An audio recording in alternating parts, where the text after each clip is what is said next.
Magandang gabi. Mapagpalang gabi sa atin. Ayan, may konting sharing ako sa inyo. Ito yung tinatawag. Narinig nyo na ba ang 3 circle? 3 circle. Kung hindi pa ngayon ay i-share ko sa inyo. Ito ang 3 circle. Yan guys, 3 circle. Yan. 3 circle. Yan ang tinatawag natin na tatlong bilog. Tatlong bilog. Yan, tatlong bilog. So, may share ako sa inyo. So, ito yung unang bilog. Ito yung unang bilog. Wait lang. Ito yung unang bilog.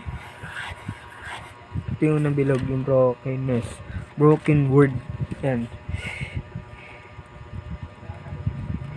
Ito yung mundo na ginagalawan natin ngayon. Ito yung mundo na doon nakasiraan. So guys, ito na yung ano. So dito sa brokenness, marami yung tao na nagpapakabait, nagpapakayaman, nagpapakasakin, mayayabang. Yan, mayayabang. Mabait, sakim, mayabang.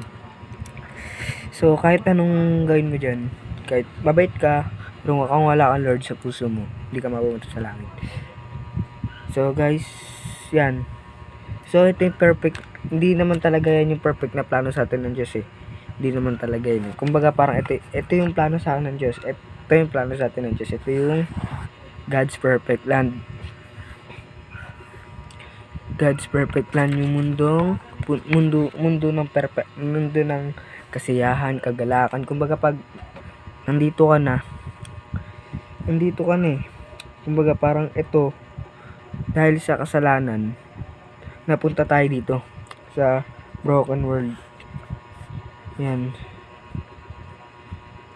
Napunta tayo dito sa broken world. Yan.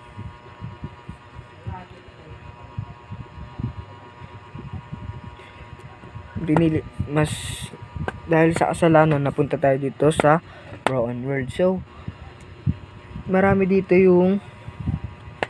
nagpapakabait. Ayan, nagpapakabait, mayaman, mayabang, gumagamit na siya sa mga bisyo,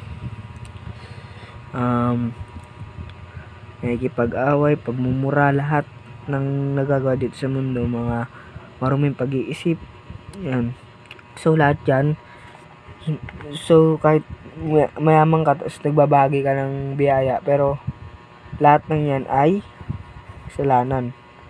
Babalik ka pa rin dito sa brokenness. Hindi ka pa rin mapupunta dito kahit gawin mo yung mga yan.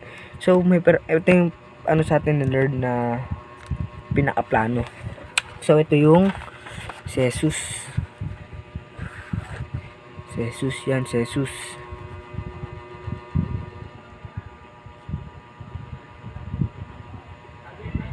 Yan, si Jesus, si Jesus Christ. Na siya lang ang daan para mapunta dito. So, pag napunta tayo dito, yan, kay Jesus Christ, kasi bumaba si Jesus Christ, yan, si Jesus Christ bumaba dito sa lupa, namatay at muling nabuhay. Yan, bumaba dito sa lupa, namatay at muling nabuhay.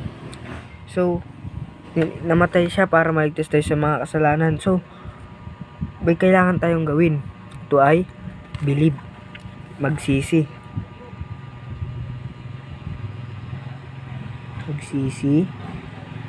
sumunod, at magpabaptize.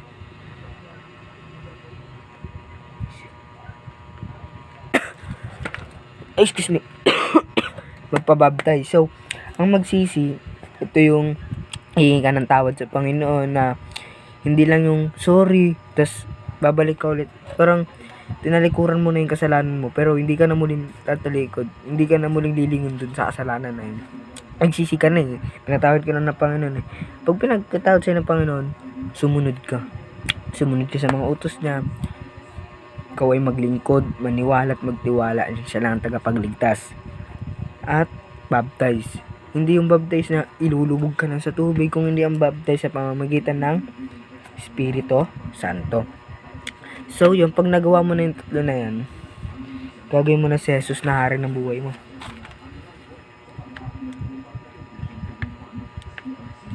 Gagawin mo na si Jesus hari ng buhay mo. So, pag nagawa mo na si Jesus na hari ng buhay mo,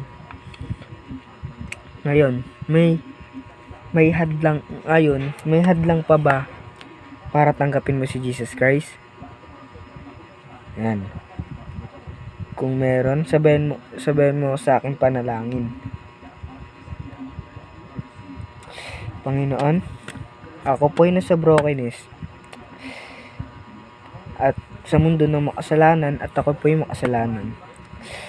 Ngunit may perfect na plano ka. Bumaba ka dito sa lupa, ako po'y nagsisisi, susunod at magpapabaptize sa'yo sa pamamagitan ng Espiritu Santo at tatanggapin kitang hari ng buhay ko at pupunta na ako dito at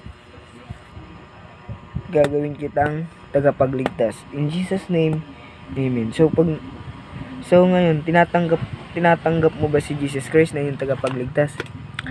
Tinatanggap mo na siya sa iyong tagapagligtas, ikaw ay magiging bagong nilalang.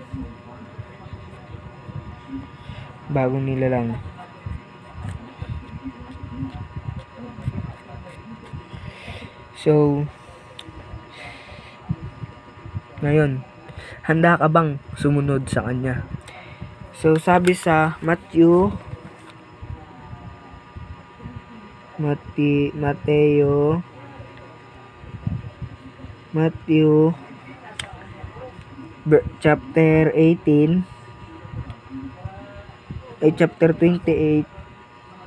verse 18 to 20. Sabi doon na go and make disciple. Go and make disciple. Go and make disciple. So, tapos, yun na. So, pag ginawa mo na siya, so ngayon, may tanong ako. Handa ka bang bumalik dito sa brokenness? Siyempre, alam naman natin mga sagot nyo. Hindi or oo. Kasi, kailangan natin dito. Kasi sabi dito, go and make disciple. Babalik ka dito, hindi para gawin ng mga kasalanan. Babalik ka dito sa brokenness na to para ipakilala si Jesus na siya ang tagapagligtas sa mundo ito. I-share mo yung salita, bahagi mo yung salita niya sa iyong pamilya, kaibigan, kaklase, at sa mga kakilala mo. So, yun. Sumunod tayo. Ayun lang yung tatlo na yun. So, yun. Pray tayo. Wait lang, guys. Pray tayo. Yes, Jesus Christ. Hallelujah, Panginoon. Thank you, Lord God, sa gabing ito, Jesus Christ. Thank you, Panginoon, sa araw-araw, Panginoon. Lahat na nanonood dito, pagpalain mo. Mahalin mo, Panginoon. Lahat, Jesus Christ. Humihingi sila ng tawad sa iyo, Panginoon. Patawarin mo sila dahil, Panginoon, na malapit na ang iyong pagbabalik. Dahil, Panginoon, diyan ka na nagmamahal sa amin. Pinako ka sa krus ng iyo para iligtas kami, Panginoon. Palain mo sila, gabayan mo sila sa pang-araw-araw nila. Bigyan mo sila ng biyaya, Panginoon. Jesus Christ, ikaw nang tanging makapagligtas sa amin. Sa pangalan mo lamang. In Jesus' name, Amen. Bye-bye, guys. See you sa next video.